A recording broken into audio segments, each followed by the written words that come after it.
Nós vamos conversar com o Dr. Antônio Geraldo, ele que é presidente da Associação Brasileira de Psiquiatria. Muito boa noite, Dr. Geraldo. Seja muito bem-vindo aqui ao programa Oeste Sem Filtro. O senhor me ouve bem? Boa noite, ouço muito bem. Está ótimo.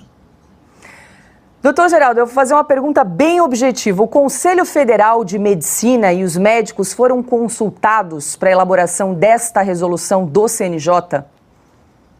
Não. Lá no grupo de trabalho, para definir todo o trabalho que envolveu isso aí, foram convidados 21 pessoas, mas não tem nenhum médico. Eu sou presidente da Associação Brasileira de Psiquiatria, quem diretamente é afetado são exatamente os médicos psiquiatras, que é quem tem os psiquiatras forenses dentro do seu quadro, que são as pessoas que fazem a avaliação psiquiátrica pericial destas pessoas, e nós nunca fomos chamados, nós nunca fomos ouvidos. Infelizmente, saiu uma resolução sem que os técnicos que cuidam dessa área fossem ouvidos e pudessem opinar. Perfeito. Quem pergunta agora é Cris Grêmio.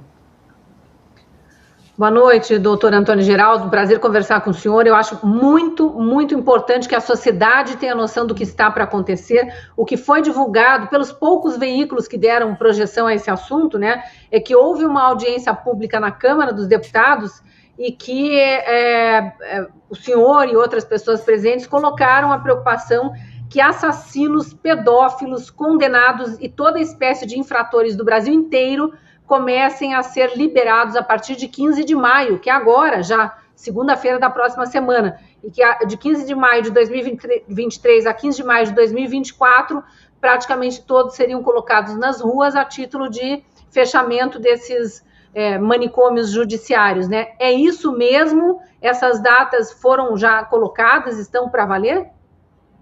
Sim, é verdade.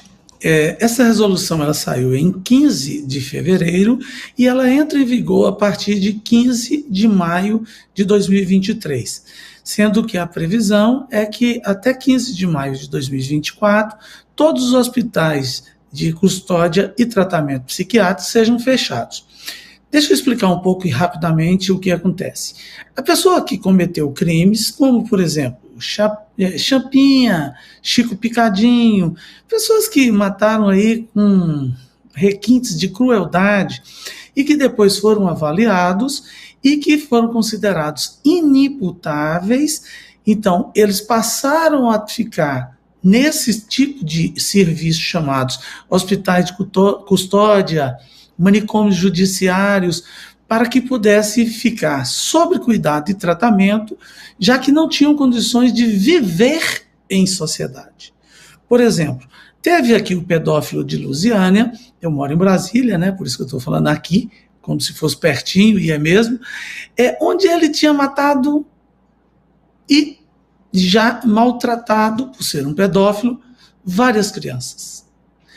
Ele saiu por um laudo psicológico, contrariando um laudo psiquiátrico, que dizia que essa pessoa não tinha condições de viver em sociedade mais.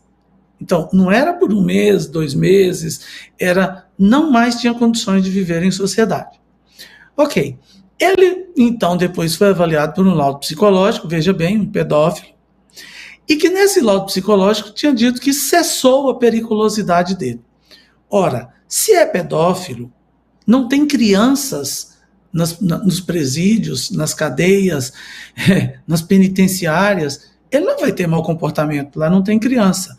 Então, ele teve bom comportamento, entre aspas, foi liberado e ele matou 7 pessoas, 7 crianças e adolescentes. Isso é muito grave, isso é muito perigoso. Nós não podemos, com uma resolução, acabar com hospitais de custódia e tratamento psiquiátrico, porque há a necessidade dessas pessoas que são inimputáveis, quer dizer, elas não são passíveis de pena, mas precisam viver fora da sociedade. Porque se você liberar, elas vão cometer crimes. Só o psiquiatra forense tem condição de dizer que cessou a periculosidade. Não pode ser por uma canetada, vamos dizer assim. Doutor Geraldo, antes de passar para a Ana e para o Augusto, eu só queria embarcar aí na carona da Cris, porque parece que a resolução do CNJ diz o seguinte, que uma vez que essas pessoas, pacientes, forem liberadas, as pessoas que cometeram crimes, elas poderão escolher se elas querem ou não seguir em tratamento. Isso procede? Está na resolução. Eu, inclusive, daqui a pouco tenho que dar uma aula sobre isso, e eu disse, para evitar quaisquer questões de sermos, por exemplo, acusados de fake news, que eu vou ler a resolução com as pessoas. A resolução é clara. Você vai tratar onde? Você vai tratar no sistema ambulatorial do SUS, que não tem nenhuma condição de atender a população brasileira hoje doente mental. Nós temos mais de 70 milhões de pessoas com algum tipo de doença mental no Brasil.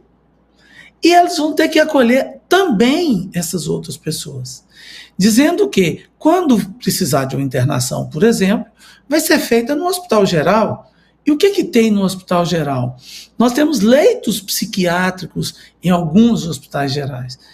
Nós temos um sistema hoje chamado CAPS, que é o sistema CAPS-cêntrico, que vamos dizer que nós tenhamos 40% do número de cidades no Brasil que tem CAPS. E não é verdade, é muito menos. Porque nós temos cerca de 2.000 CAPS e no Brasil tem mais de 5.500 cidades. Então, onde que essas pessoas irão tratar? Em lugar nenhum. E diz isso realmente. Vai tratar se quiser. As pessoas poderão cometer crime, seus advogados alegarem que têm doenças mentais, aí pode ser que apareça alguém que vai dizer que tem doença mental sem ter doença mental, porque se você afirmar que tem doença mental, você vai ficar livre. Isso é grave. Isso é seríssimo. Quem pergunta agora é Ana Paula Henkel. Boa noite, doutor. Obrigada pela entrevista. Bom, aqui na Califórnia vivemos uma situação semelhante, né? Você só pode colocar nos hospitais de custódia também, não existe mais uma medida compulsória. Primeiro que se uma pessoa tem algum distúrbio mental, como ela vai voluntariamente, né? Claro, né, o senhor pode dizer isso melhor que eu, algumas pessoas sabem que precisam de ajuda, mas outras não. Então, aqui na Califórnia, infelizmente, essas pessoas estão largadas nas ruas, estão drogadas, estão cometendo crimes. É uma situação muito difícil até de ver, né, no noticiário, principalmente no norte da Califórnia. Então eu pergunto para o senhor, doutor, essa resolução, o martelo já foi batido ou ainda existe alguma ação que possa reverter essa resolução e essa barbárie, né, que está escrito ali? Ô, Ana Paula, bom falar com você. Olha, a situação é muito grave, porque essa resolução ela já saiu no Diário Oficial dizendo que entraria em vigor com 3 meses. E nós vamos dar exatamente 3 meses, dia 15 de maio. Então, não há mais nada do ponto de vista da resolução, exceto que o próprio CNJ suste essa resolução e venha discutir, né, com razoabilidade, junto com a comunidade, com o Ministério Público, o OAB, os psiquiatras, para que nós possamos opinar e mostrar como se faz em relação a cuidar dessas pessoas. Ou então nós vamos simplesmente dizer que não tem necessidade da existência de psiquiatra forense. Em todos os países do mundo existe hospital de custódia e tratamento psiquiátrico. Porque você tem ali 2 tipos de pessoas. Doentes mentais que cometeram crimes porque estavam em condições de não reconhecer o caráter ilícito, inadequado, errado do fato e por isso cometeram crimes, porque estavam fora de si. Doente mental não é perigoso, via de regra, desde que esteja tratado. No Brasil não tem esse acesso fácil ao tratamento. Nós não temos um sistema que protege o doente mental e que ele trata rapidamente. Então, essa é uma questão que poderia, então, ser suspensa pelo CNJ para poder discutir com a comunidade que trabalha diretamente com essas pessoas, ou como existe já um PDL, um projeto de decreto parlamentar, para que possa realmente suspender. Porque se não suspender, nós estaremos numa situação muitíssimo difícil. A semana que vem, coincidentemente, eu estarei aí em São Francisco, na Califórnia. Sei que eu vou lidar com um monte de doentes mentais soltos nas ruas e que eu vou falar exatamente sobre esse estigma, sobre esse preconceito, sobre esse descaso com os doentes mentais. No Congresso Americano de Psiquiatria, é um tema que eu vou levar, e vou levar esse tema do CNJ, porque, imagine, as pessoas, então, serão dadas como doentes, ou não dadas como doentes, ficarão em cadeias comuns. Essas pessoas serão linchadas em favelas, em outros lugares, porque serão doentes mentais sem ter noção do que estão fazendo, e eles precisariam ser protegidos. O Hospital de Custódia e Tratamento Psiquiátrico, ele também é um local para eles serem protegidos, para que pudessem ter acesso ao cuidado adequado para o tipo de doença que ele tem.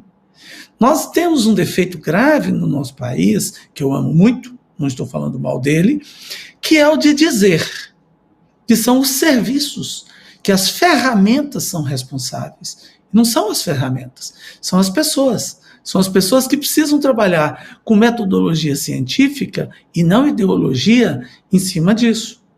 Então, nós temos um percentual de pessoas que precisam ficar fora da sociedade, porque se estiver em sociedade, cometerão crimes, ou chamados crimes.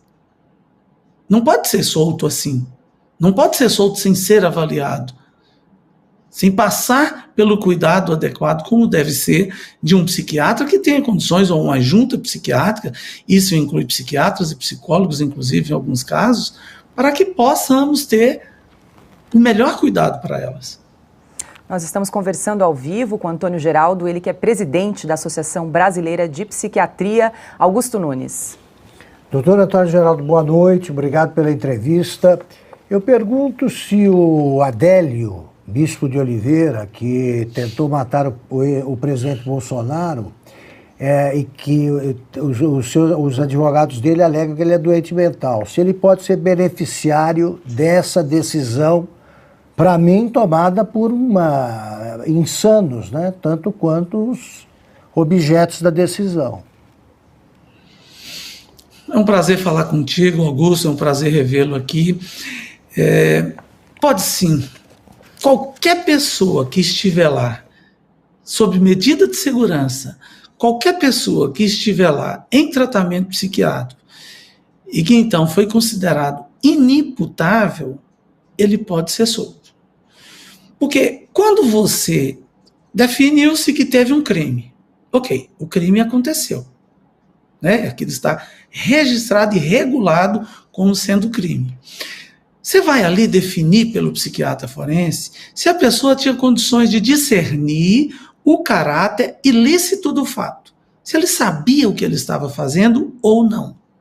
Se ele tem uma doença mental e ele não sabe o que está fazendo, ele tem que ser protegido para cuidar-se, mas você também tem que proteger a sociedade dele. Por quê? Porque ele não tem noção do caráter ilícito do fato. Se ele fez uma vez, ele pode fazer duas, pode fazer três, né? Quantos serial killers nós vemos fazer isso? E se liberar, comete tudo de novo.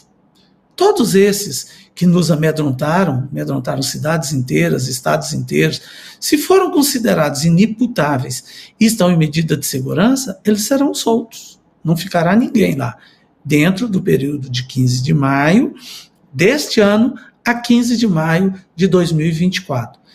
Isso é muito sério, porque algumas pessoas, e aí eu posso citar vários quadros psiquiátricos, que você não vai ter tratamento. Transtorno de personalidade, por exemplo. Você não vai ter tratamento. Essa pessoa não vai mudar. Ela não vai se adequar para viver em sociedade. E aí, o psiquiatra ou a junta, via de regra, acontece mais com a junta, ele vai dizer que esta pessoa, então, cessou a periculosidade. Ora, Como é que você vai dizer que cessou a periculosidade se quem vai atender são pessoas sem nenhum treinamento no SUS para fazer esse tipo de trabalho forense, que é muito específico, é de altíssimo conhecimento. Você precisa estudar muito. Só para você ter ideia, no Brasil nós temos menos do que 200 psiquiatras forenses. E eu sou psiquiatra forense, estou falando isso com conhecimento de causa. São menos de 200 psiquiatras com esse título no Brasil. E você sabe que simplesmente soltar por um decreto, por uma resolução, por uma portaria, você vai errar. Porque você não tira também as doenças por resolução, por decreto, por portaria, por leis. E a própria Lei 10.216, ela regula sobre isso. Ela já prevê os 3 tipos de internação. Internação voluntária, involuntária e compulsória. Se você for chegar até os juízes das VECs, das varas de execução criminal, até os ministérios públicos, você vai ver que eles também estão preocupados. O que é muito perigoso o que está sendo feito, o que está sendo proposto e o que vai acontecer. Por isso a nossa preocupação. Nós mesmos estamos cheios de dúvidas de como que nós vamos exercer nossa profissão a partir desse momento, a partir desta proposta e dessa situação. É muito perigoso, é muito sério. E, doutor Geraldo, audiência, todos que nos acompanham aqui, a Cris até me alertou que o deputado federal Kim Kataguiri apresentou um projeto de decreto legislativo para assustar os efeitos da resolução que desativa os hospitais de custódia. É exatamente disso que estamos tratando aqui. O PL, o projeto de decreto legislativo, está aguardando um despacho do presidente da Câmara dos Deputados. Ou seja, é algo que precisa ser feito com urgência, afinal de contas, como o senhor disse, essa medida deveria ser implementada a partir do dia 15 de maio, na semana que vem. Exatamente. Eu quero lembrar que esses institutos forenses, por exemplo, de Porto Alegre, o Instituto Psiquiátrico Forense de Porto Alegre, formou vários psiquiatras forenses, foi um excelente serviço. Hoje lá tem cerca, eu não sei o número total, porque isso muda o tempo inteiro, de 200 pessoas sob cuidados. Lá tem 2 psiquiatras. Então, eles já vêm sendo asfixiados para acabar. Aí nós precisamos entender que essa chamada luta antimanicomial, que é uma sigla chamada LAMA é luta antimanicomial, eles queriam também não só acabar com os hospitais psiquiátricos como um todo, mas também acabar com os hospitais de custódia. Ora, se esse decreto, se esse projeto, se esse PDL do Kim não for votado com urgência, isso vai acontecer. E aí nós vamos ter que conviver com o fim desses hospitais de custódia, e não é o certo. O certo era qualificar. Você tinha que qualificar esses serviços, porque esses serviços, eles também servem para atender todas as demandas de adoecimento mental que tem essas pessoas nas cadeias, nos presídios. E nas cadeias e nos presídios, adoece-se muito. Então, você tem doentes mentais que cometeram crimes e você tem criminosos que se tornaram doentes mentais. Se você já é criminoso e, além disso, você faz uma doença mental, você vai ficar muito perigoso, porque você já não tinha o esfíncter para segurar aquele impulso. Agora, com a doença mental, você perde a noção do caráter inadequado, fica pior ainda. É muito grave.